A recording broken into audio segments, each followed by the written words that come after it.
I was saying that like life got back to normal, and we have a good life, good job, and everything.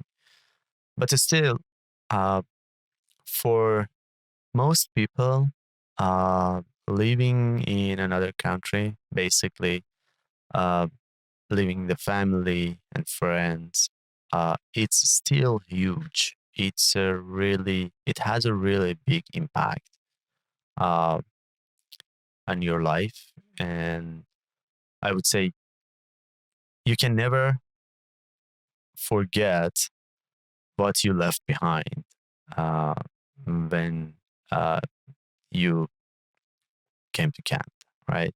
Or like for any immigrants, especially for Iranians, uh, we have a really special bond with our families and also friends, but mostly families. And that's actually really that's a re- one of the things that makes this decision even harder is that bond, that relationship with the families. And you are here, and you are always worried. You are always worried about your loved ones Who you left behind. who you left behind, and they are still living in Iran in that situation, the situation that you escaped from, and you came here to have a better life, and you know how it looks like to have a better life. Um, but and you cannot like talk about it with your loved ones because like some kind of I don't know, like you don't want them, because it's not easy for everyone to come here, right? As I mentioned, the whole process. Um, and you want to make sure that uh, uh, you they know that you understand them, their situation and everything, right? And you are still worried, like you are worried all the time, um, because, like for example, uh, the internet, like the government, for some reasons, sometimes shuts down the internet. I'll get to that later, but and you have no connection with your families. Like basically all of the connections that we have now is WhatsApp, Instagram, uh, video calls, and everything. And you just all of a sudden lose all of it, right? For a couple of days. Um, and there are so many examples of things like that or situations like that uh, that happens basically every often. And even though you have a good life here, your part of you still is worried about everything that's happening in Iran. Did you join Trulio at like on January 8th of 2020? Was it January 8th? It might. It was like the second week, January 13th, perhaps. Oh, maybe. Yeah. So, and the reason I ask is that with all of these worries that you have, and you're always watching news about what's happening in Iran, for some people, it's easy to just like completely shut down everything about Iran when they come to Canada. For at least but for me, or for many other people that I know, it's not easy really. You mean some individuals who immigrate, they're able to just ignore or just, like forget in essence about what's happening in Iran. Exactly. But for most people like you, it's not the case. It's not the case. You're always following the news, what's happening today. And, every couple months, something happens, something big happens. And on January 8th, 2020, we see that IRGC, basically the military, not military, but the elected military of Islamic Republic in Iran, they turned down a flight, the PS752. They shut it down. They shut it down with the missile. And then at that time, it was like a couple of days ago. It was the like U.S. Kills Qasem Soleimani, which is basically one of the leaders of IRGC. President Trump at the time exactly had one of the leaders of IRGC assassinated exactly before the flight. Before they shut down the flight, and then everything starts everybody starts talking about a potential world war is happening, right? You probably remember that, and we are here now. You are again worried about your family, what's gonna happen, and everything, and then you hear that that flight was shut down by the missiles, and you don't know what's happening, right? Was it a war? Like, is a war started in Iran? Why was it shut down? Why was it shut down? Like, it was in Tehran, right?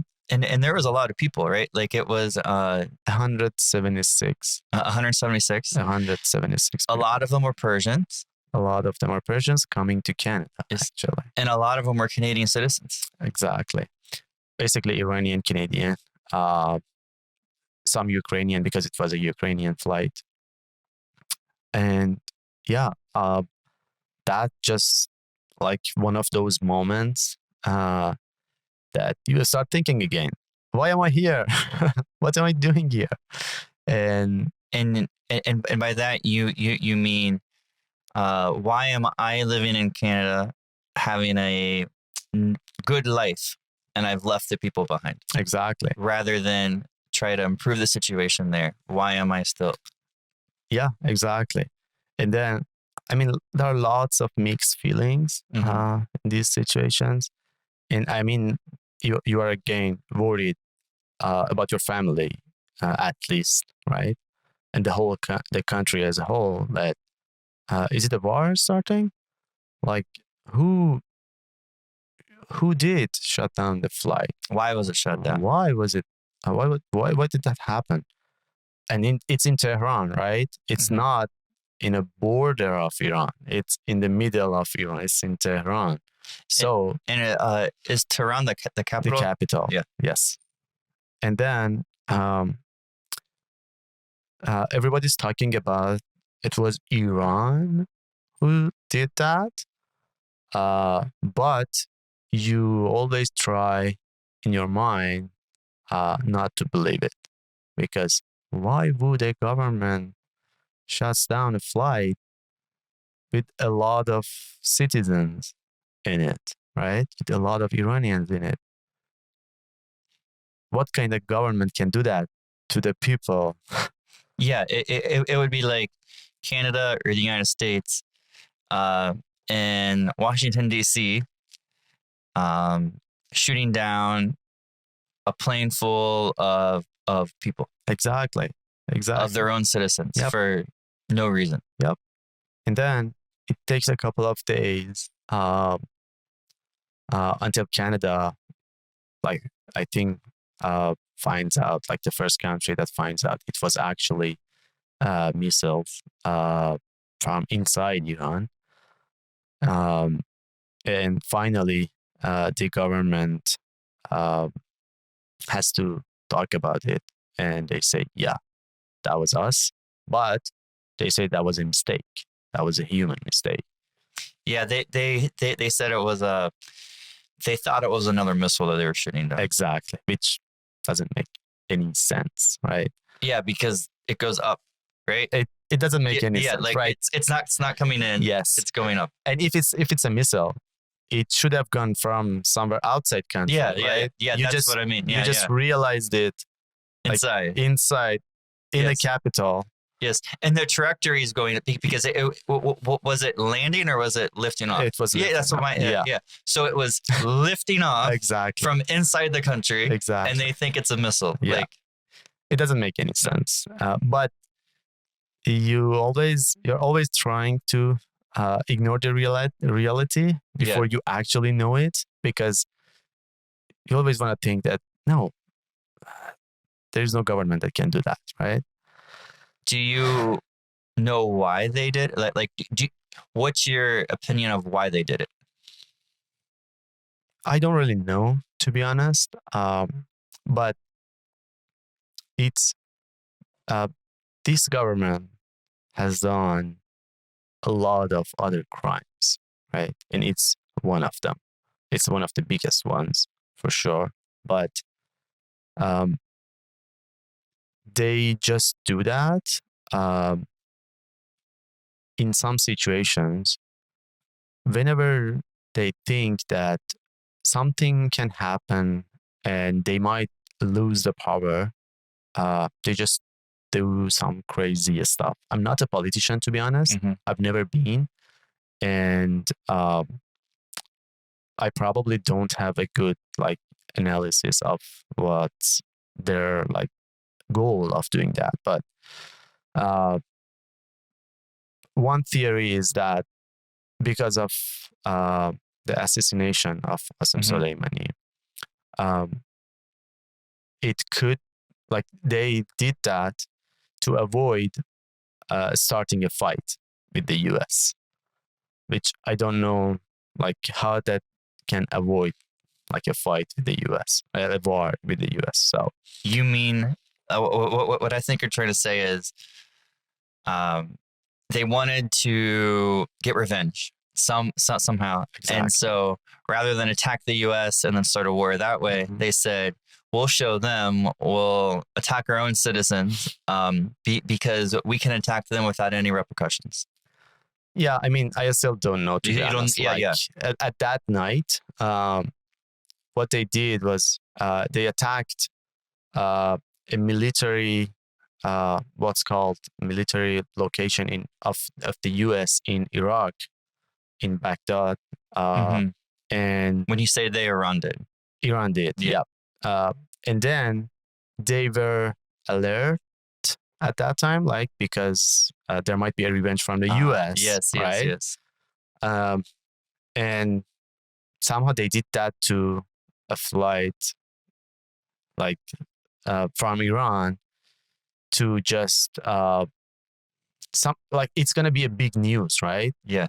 And if there is a big news already there, US might not get into another war for that, right? Because it's just, I don't know. It's I'm not a good person of for analyzing these situations. But I just wanted to mention, the reason I mentioned that is that even living in Canada, you are still always worried about what's happening today.